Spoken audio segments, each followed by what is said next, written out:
واش فعلا انتخابات المغرب 2026 غادي تكون غير إعادة لنفس السيناريو، ولا حنا قدام واحد التغيير كبير اللي ممكن يقلب الموازين في وقت اللي كلشي كيتبدل فيه بسرعة، من الاقتصاد للرأي العام وحتى صوت الشباب اللي ولا حاضر بقوة في السوشيال ميديا؟ السؤال ولا واضح: شكون غادي يقود المغرب في المرحلة الجاية؟ واش نفس الأحزاب غتبقى مسيطرة، ولا غادي نشوفوا مفاجآت ما كانتش في الحسبان؟ اليوم غادي ندخلوا مباشرة في صميم الموضوع، ونحلوا معكم أبرز الأحزاب، القادة، والسيناريوهات الممكنة لانتخابات 2026. ولكن قبل ما نبداو، دير لايك، كتب لينا في التعليقات شكون كتوقع غيربح الانتخابات، واشترك معنا في القناة باش ديما يبقى يوصلك الجديد، وفعل الجرس حيت الأغلبية اللي كيتفرجوا في الشين دابا ما دايرين لا ابوني لا والو. في المغرب السياسة كتخدم بنظام ديال التحالفات، يعني ماشي حزب واحد اللي كيشد الحكم بوحدو، ولكن كيتشكلوا حكومات من عدة أحزاب.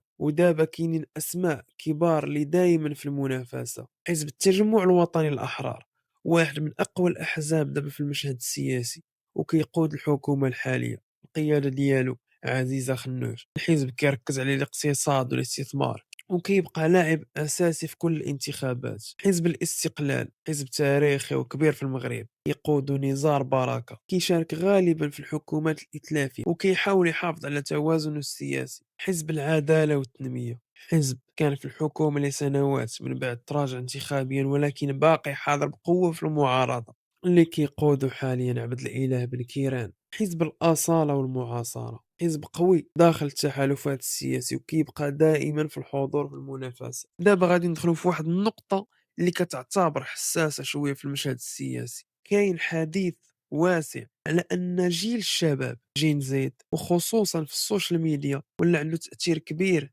على النقاش السياسي. هذا الجيل كيتفاعل بسرعة مع الأحداث، كينتقد الواقع الاجتماعي والاقتصادي، كيرفع النقاش بشكل قوي في الأونلاين. وهذا الشيء كيخلي بعض المحللين يقولوا ممكن في 2026 غنشوفوا تغيير في المزاج الانتخابي، وممكن حتى ينعكس على النتائج السياسية. ولكن مهم جدا نقولوا هذا الشيء غير تحليل واحتمالات، وما كاين حتى تأكيد على تغيير مباشر. شكون ممكن يربح في 2026؟ الحقيقة هي ما كاين حتى حزب نقدروا نقولوا غادي يربح بشكل مؤكد. دابا كاين ثلاثة السيناريوهات: استمرار نفس التحالفات، نفس القوى السياسية تبقى مسيطرة ولكن بتغييرات بسيطة، تغيير جزئي، تأثير جماعي واقتصادي يبدل بعض النتائج، مفاجأة سياسية، صعود حزب أو تحالف جديد يقلب التوازن. في الأخير انتخابات 2026 غادي تكون لحظة مهمة في المشهد السياسي المغربي، ولكن كل شيء باقي مفتوح. السؤال الكبير هو: واش غادي تبقى نفس الخريطة السياسية، ولا غادي نشوفوا تغيير مفاجئ؟ إلا وصلتي حتى للنهاية